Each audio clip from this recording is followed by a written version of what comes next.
सहयोग कार्यक्रम में पहुंचे भूमि सुधार मंत्री राम सूरत राय का बयान। मुख्यमंत्री जी की चिंता वाजिब है। विगत 15 सालों से चिंता कर रहे हैं, लेकिन भू माफियाओं के कारण परेशानी बढ़ रही है। सबसे बड़ी बात है कि सरकार के द्वारा विगत 10 वर्षों से सब डिजिटल हो रहा है। सारी बीमारी का पर्दाफाश हो रहा है। बेईमान पकड़े जा रहे हैं। बहुत सारी ऐसी परिस्थितियां हैं कि रिकॉर्ड को लोगों ने गड़बड़ किया है। बेईमानी करके दूसरे की जमीन को अपने नाम करवा लिया है। सारी समस्याओं को दूर हम लोग अपने तरीके से कर रहे हैं। लोकतंत्र जाति से नहीं चलता। लोकतंत्र में सबका अधिकार है, सबके साथ रहना, सबका काम करना। जो सेवक है वो जनता के नौकर है, जनता का सेवा उसको करना है। 12 करोड़ लोगों का सेवा करने के लिए विपक्ष का नेता हो या सत्ता पक्ष करना ही पड़ेगा। जनता किसी की बंधुआ नहीं है, नेता बंधुआ होता है और जनता जो फैसला करती है वह सर्वमान्य होता है। किसी एक के कह देने से कोई किसी का बंधुआ मजदूर नहीं होता।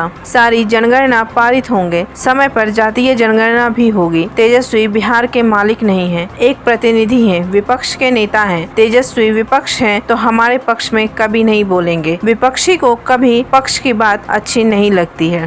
सब ठीक हो जाएगा। हो जाएगा क्या?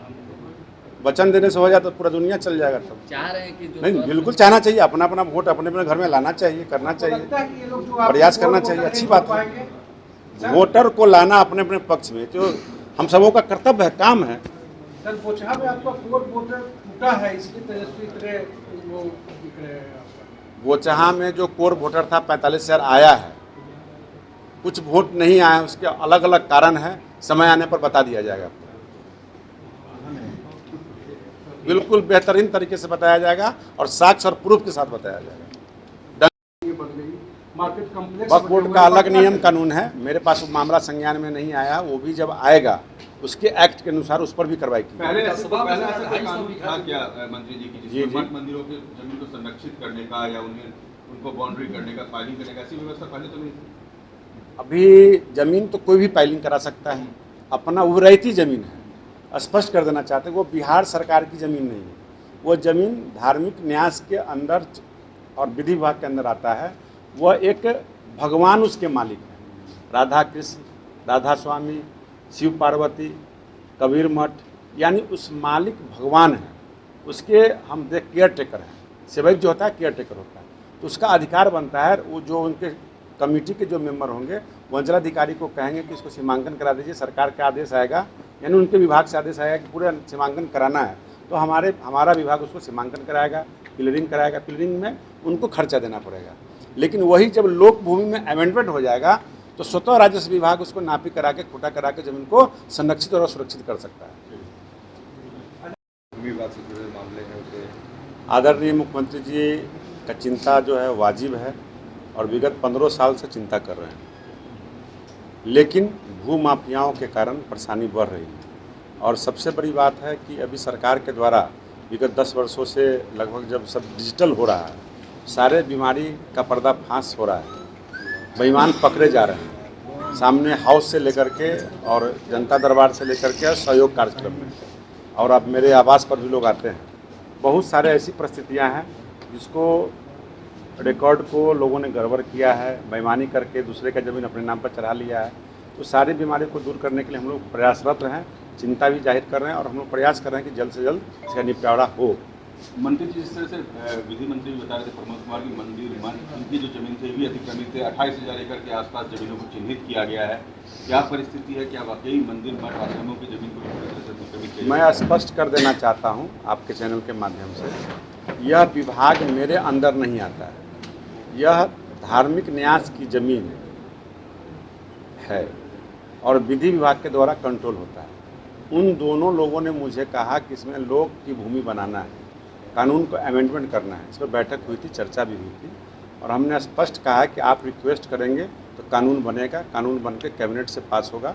उसमें स्पष्ट तौर पे हम साफ कर देना चाहते हैं कि बहुत सारे लोग, मुट्ठी भर के लोग चाहते हैं कि यह नियम लागू नहीं हो, क्योंकि बहुत सारे ज़मींदार लोग भगवान के नाम पर ज़मीन को चढ़ा दिए हैं।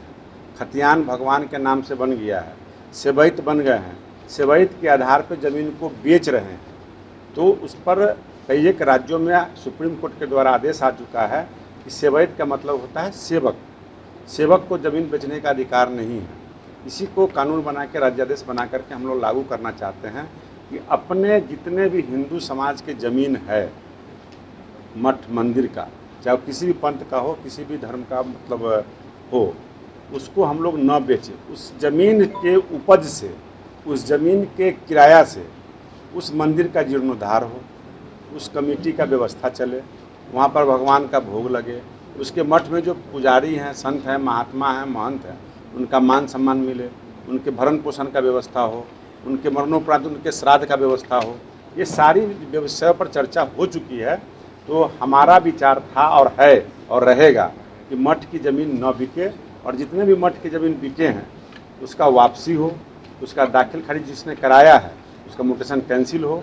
और मौखिक तौर पे हमने कहा भी है और मुझे जानकारी भी मिली है कि जिन लोगों ने ज़मीन बेचा है या खरीदा है, बड़े पैमाने पर अंचलाधिकारी से मिल करके और गलत तरीके से म्यूटेशन करवा भी रहे हैं। तो मैं आपको स्पष्ट कर देना चाहता हूँ, कानून बनने के बाद वो सारे ज़मीन वापस होंगे, सारे म्यूटेशन कैंसिल होंगे और इस पर धर्म के लिए, धार्मिक कामों के लिए वो ज़मीन रहेगा। और सरकार का लोक भूमि जब बनेगी तो मैं भी स्पष्ट कर देना चाहता हूँ कि हमारे संत महात्मा कोई गुमराह नहीं हो कि वह ज़मीन पर सरकार का अन्य काम न हो, धार्मिक से जुड़े ही काम हो। उस पर मठ बने, मंदिर बने, पूजा हो, यज्ञ स्थल बने, या उस कमेटी के द्वारा कोई ऐसा व्यवस्था बने जिससे कि सामाजिक प्रगति हो। क्योंकि किसी किसान के पास अगर 5 एकड़ भूमि है तो वह संपन्न किसान कहलाता है और व्यवस्था अपना परिवार चलाता है। लेकिन जिस मठ मंदिर में 50 एकड़ ज़मीन है, उस भगवान का भोग भी सही से नहीं लगता है, वहाँ दीवारें जर्जर हो जाती है, छत गिर जाता है। तो ऐसी व्यवस्था बना करके धार्मिक न्यास इसको चलाएगा और इसमें कानून को संशोधन करेंगे। तब अतिक्रमण की बात है, लोक भूमि जब बन जाएगी तो अतिक्रमण के लिए राजस्व विभाग उस पर सीओ देख रेख करेगा, खाली कराएगा, ज़मीन वापस लेगा। फ्रंट के साथ एक सम्मेलन हुआ, क्या लगता है उनको बड़े वादे करके गए उनके साथ और उन्होंने कहा है कि लोकतंत्र में जाति से नहीं चलता है। लोकतंत्र में सबका अधिकार है, सबके साथ रहना, सबका काम करना। जो वोट देता है नहीं देता है, जनता का अधिकार है सबों से काम लेना। और जो सेवक हैं, जो जनता के नौकर हैं, हम सबों को जनता का सेवा करना है। यहाँ जाति और धर्म की बात नहीं है। इस 12 करोड़ जनता का सेवा करने के लिए चाहे विपक्ष का नेता हो चाहे पक्ष का नेता हो, सबों का काम करना पड़ेगा।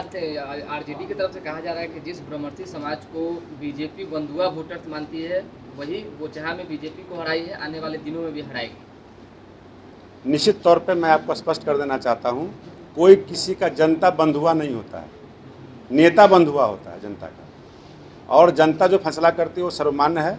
और किसी एक के कह देने से और मुट्ठी भर लोग के कह देने से कोई किसी का बंधुआ मजदूर नहीं होता। तेजस्वी यादव ने ट्वीट किया है, ट्वीट कर कहा है कि जो जिस जाति जनगणना नहीं करवाया जाए, 2 बार विधानमंडल से वो सर्वसम्मति से पारित हुआ है, और अगर वो नहीं पारित हुआ तो कोई भी और जनगणना पारित नहीं, सारे जनगणना पारित होंगे समय पर, वो भी जातीय जनगणना भी होगा। चलिए, आप लोग को यदि जातीय जनगणना नहीं होगा तो चैलेंज किए कि कोई भी जनगणना नहीं कराने देंगे बिहार में। वो बिहार के मालिक नहीं है, एक प्रतिनिधि हैं, एक जनप्रतिनिधि है, एक विपक्ष के नेता हैं। ऐसा चैलेंज लेना उनके लिए गलत बात है। आप लोग भाजपा को सामाजिक न्याय विरोधी पार्टी बताया है, वो विपक्ष है तो हमारे पक्ष में बोलेंगे, आपको समझने की बात है। विपक्षी क्यों कहलाया हो? विपक्षी को कभी पक्ष का बात अच्छा नहीं लगता है।